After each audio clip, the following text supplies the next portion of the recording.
Hello students, so I'm Manpreet Singh Gill. So today is our topic on configuration of Podfast. Okay, तो Podfast के बारे में मैंने last video में बताया था उसकी डेफिनेशन कि Podfast में क्या होता है। वो डायरेक्टली फॉरवर्डिंग स्टेट में चले जाते हैं पोर्ट्स, बाईपास लिसनिंग और लर्निंग स्टेट।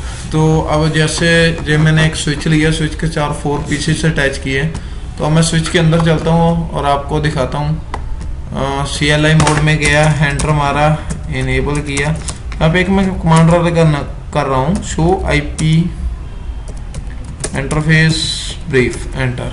तो आप देख रहे हो ये वाले 4 पोर्ट्स, ठीक है, फर्स्ट 4 पोर्ट्स इज अप, क्यों? बिकॉज स्विच 24 पोर्ट्स का है, तो इसके 4 पोर्ट्स के साथ PC से अटैच है। ओके, तो अब मैं आपको एक और चीज दिखाता हूँ। सिस्को स्विच के ऊपर by default spanning tree enable होता है, तो config T enter interface range, और रेंज में इसलिए यूज किया क्योंकि मैं जैसे कम तो हम ऐसे भी लिख सकते थे फास्ट इथरनेट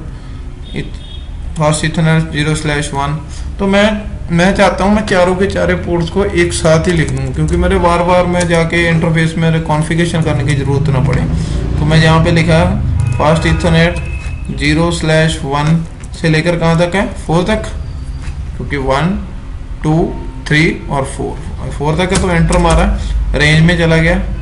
तो यहाँ पे जाके मैंने एक कमांड की शट, एंटर, और साथ के साथ ही मैंने कमांड दे दी नो शट और एंटर मारा। तो अब मैं दिखाता हूँ आपको, शो स्पैनिंग ट्री। अब देखो ये लिसनिंग स्टेट में है ना, देख रहे हो ना आप, ये वाली स्टेट्स लिसनिंग। तो अब मैं यहाँ पे एंटर मारूंगा, फिर लिसनिंग स्टेट में है, अभी भी लिसनिंग स्टेट में है। ये LSN का मतलब है लिसनिंग। एंटर मारा, ये भी देखो लर्निंग स्टेट में होगी, ठीक है। तो अब ये लर्निंग स्टेट में चली गई है, अभी भी लर्निंग में है। तो देखो लर्निंग स्टेट में चारों के चारों पोर्ट्स, एंटर मारा, अब फॉरवर्डिंग स्टेट में आ गई, ठीक है। तो बाय डिफॉल्ट सिस्को स्विचेस के ऊपर स्पैनिंग ट्री वर्क कर रहा होता है, तो वो 50 सेकंड लगते हैं उनको अप होने में, पोर्ट्स को फॉरवर्डिंग स्टेट्स में आने में, ठीक है। तो पोर्टफास्ट का क्या फायदा है, तो अब मैं पोर्टफास्ट के बारे में आपको बताता हूँ।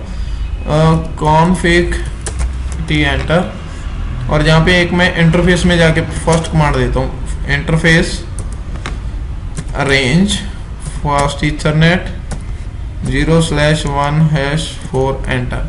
तो यहाँ पे एक मैं कमांड प्रेस करता हूँ, स्पैनिंग ट्री पोर्ट फास्ट, और साथ के साथ एंटर मारता हूँ। तो एक मैसेज जनरेट होता है जहाँ पे बताया जाता है कि जहाँ पे पोर्ट फास्ट है जो इनेबल हो गया है। तो अब मैं क्या करता हूँ, अब मैं जहाँ पे हूँ इंटरफेस में हूँ, यहाँ पे लिखता हूँ शट और एंटर मारता हूँ, और साथ के साथ ये लिखता हूँ नो शट और एंटर मारता हूँ, और कंट्रोल Z करके ऑफ करता हूँ शो स्पैनिंग ट्री और एंटर मारता हूँ। तो देखो इसका असर क्या पड़ता है, ये चारों की चारों जो पीसीज है उनकी स्टेट्स क्या है, फॉरवर्डिंग, ठीक है।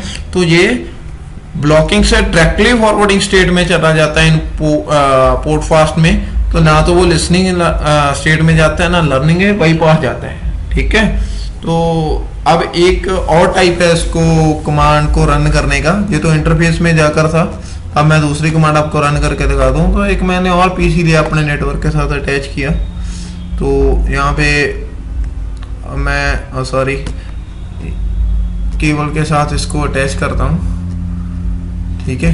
तो ये हमारा अटैच हो गया है पीसी, और अब मैं क्या करूँगा, यहाँ पे गया हूँ और अब मैं एंटर किया, यहाँ पे लिखा कॉन्फिग T एंटर, एक कमांड मैंने spanning tree question mark, question mark के बाद क्या आता है पोर्टफास्ट, फिर क्वेश्चन मार्क डिफॉल्ट और एंटर मार दिया मैंने, बस इतनी कमांड है। तो अब मैं क्या करूंगा, यहाँ पे लिखूंगा कॉन्फिग T, रेंज में गया तो एक्सिट करता हूं मैं, फर्स्ट 5 लिखना है मैंने, सॉरी। तो यहाँ पे 5 पोर्ट्स हो गए, एंटर मारा। तो यहाँ पे मैंने लिखा शट, और साथ के साथ मैंने लिखा नो शट और एंटर मार दिया, और यहाँ पे आगे कर दिया शो स्पैनिंग ट्री। अब देखो ये पांचों के पांचों जो पोर्ट्स हैं हमारे वो फॉरवर्डिंग स्टेट में चले गए। तो हम दो टाइप से पोर्ट फास्ट को इनेबल कर सकते हैं ऑन असेस पोर्ट। तो फर्स्ट तो है इंटरफेस में जाकर, तो सेकंड है डायरेक्टली। और डायरेक्टली के लिए कमांड क्या है, spinning tree port fast default और एंटर। ओके, तो इस तरह हम बाई मतलब कि डायरेक्टली हम जो हमारे असेस पोर्ट है इनको डायरेक्टली हम ले जा सकते हैं फॉरवर्डिंग स्टेट में।